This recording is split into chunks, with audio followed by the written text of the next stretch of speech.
नमस्कार, स्वागत है आपका हमारे चैनल पर। मैं हूं आपके साथ शिप्रा सैनी।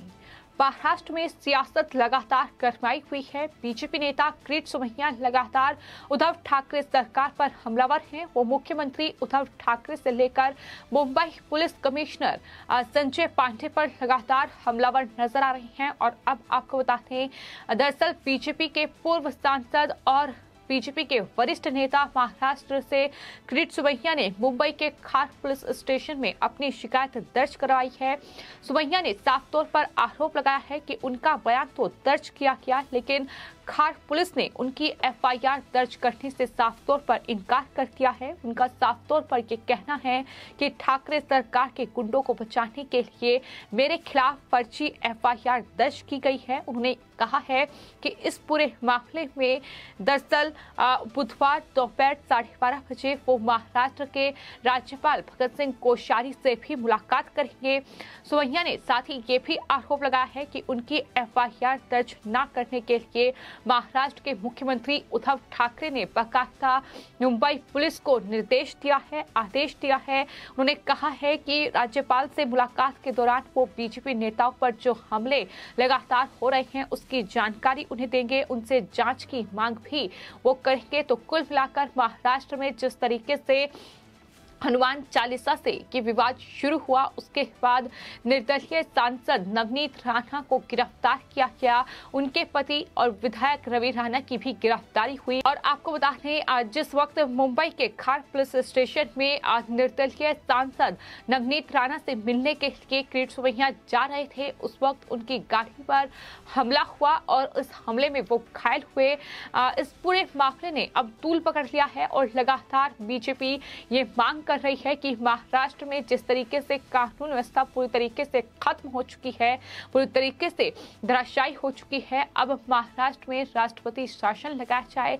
और इसी कड़ी में लगातार किरीट सोमैया की कोशिश ये है कि एफआईआर दर्ज की जाए, जिस तरीके से एक फर्जी एफआईआर दर्ज की गई है। आपको ये बता दें कि बीजेपी नेता किरीट सोमैया पर जिस तरीके से हमला हुआ, उसके बाद से एफआईआर कराने की बात सामने आई है और इस बारे में मुंबई पुलिस की एक एफआईआर भी लगातार वायरल हो रही है। वहीं इस पूरे मामले पर बीजेपी नेता किरीट सोमैया ने जो सफाई पेश की है, जो दावा उनकी तरफ से किया गया है, उन्होंने कहा है कि मुंबई पुलिस 23 अप्रैल को मेरे असॉल्ट के मामले में फेक एफआईआर सर्कुलेट कर रही है।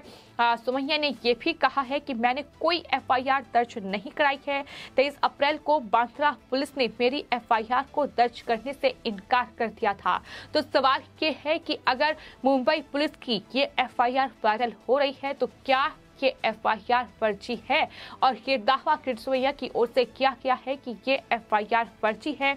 सोमैया ने साफ तौर पर कहा है कि वह बोगस मैनिपुलेट एफआईआर की आपराधिक षड्यंत्र को लेकर खार पुलिस स्टेशन में आज शिकायत भी दर्ज कराने के लिए पहुंचे। उन्होंने कहा कि इसको लेकर वो एफआईआर दर्ज कराएंगे। और आपको ये भी बता दें कि जब किरीट सोमैया इस पूरे मामले को लेकर खार पुलिस स्टेशन में एफआईआर दर्ज कराने के लिए पहुंचे, तो वहां जो पुलिस थी खार पुलिस स्टेशन की, उन्होंने ये बिल्कुल माना है कि ये एफआईआर लीगल नहीं है, लेकिन जो उन्होंने शिकायत दर्ज कराई है उस पर एफआईआर दर्ज करने से इनकार कर दिया है।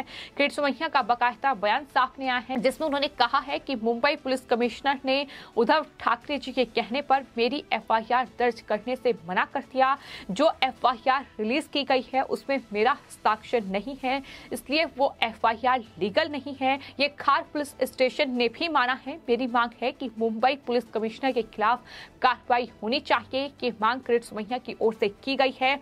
इतना ही नहीं, बीजेपी नेता किरीट सोमैया ने जिस तरीके से वो एफआईआर दर्ज कराने के लिए इस पूरे मामले में खार पुलिस स्टेशन गए थे, वहां उन्होंने ट्वीट करते हुए लिखा है कि मुंबई पुलिस ने मेरे खिलाफ 23 अप्रैल को मारपीट की एक फर्जी जो एफआईआर है वो दरअसल पब्लिश की है। मेरी तरफ से कोई भी जो शिकायत दर्ज कराई गई थी तब एफआईआर दर्ज करने से इनकार कर दिया था। तो जो अब एफआईआर वायरल हो रही है वो पूरी तरीके से फर्जी है।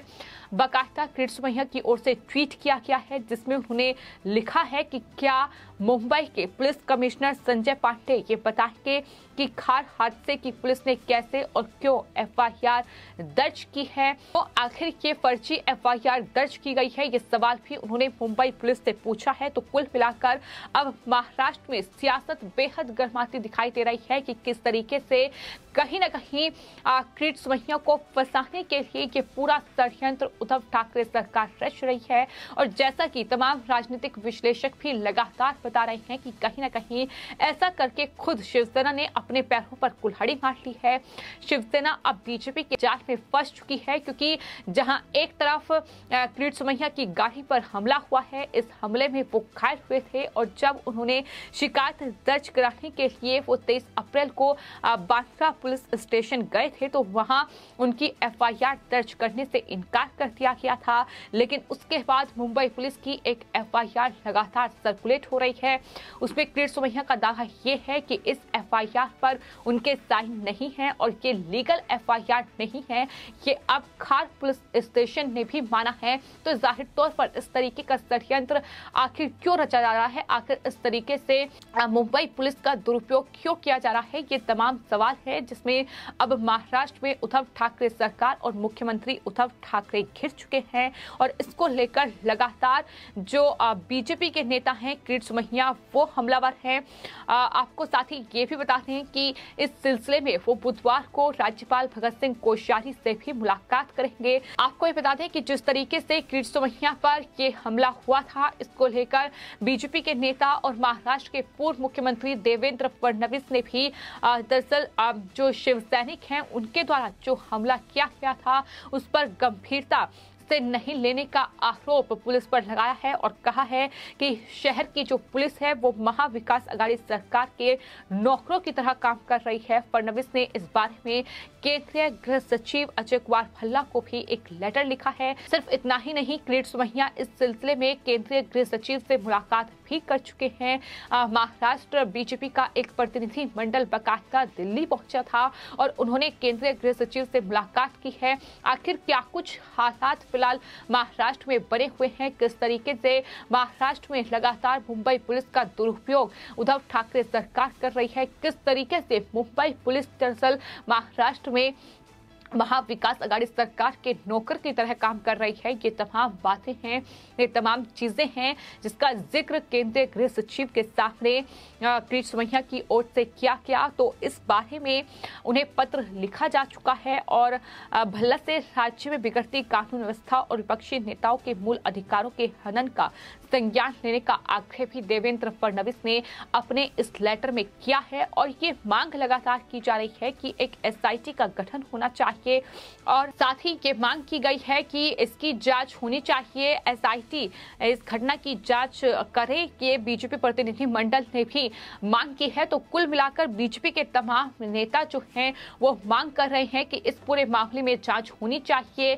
और साथ ही जिस तरीके से बीजेपी के नेता किरीट सोमैया ने ये बड़ा आरोप लगाया है, मुंबई पुलिस कमिश्नर से जवाब भी मांगा है कि आखिर ये फर्जी एफआईआर दर्ज क्यों की गई जिसमें हस्ताक्षर उनके नहीं है, ये कोई लीगल एफआईआर नहीं है, तो आखिर ऐसी जरूरत क्या पड़ी है। और अब जब इस पूरे मामले को लेकर खार पुलिस स्टेशन में किरीट सोमैया अपनी शिकायत दर्ज कराने के लिए पहुंचे, अपनी एफआईआर दर्ज कराने के लिए पहुंचे, तो उनकी शिकायत दर्ज कर ली गई, उनका बयान दर्ज कर लिया गया, लेकिन एफआईआर नहीं दर्ज की गई है।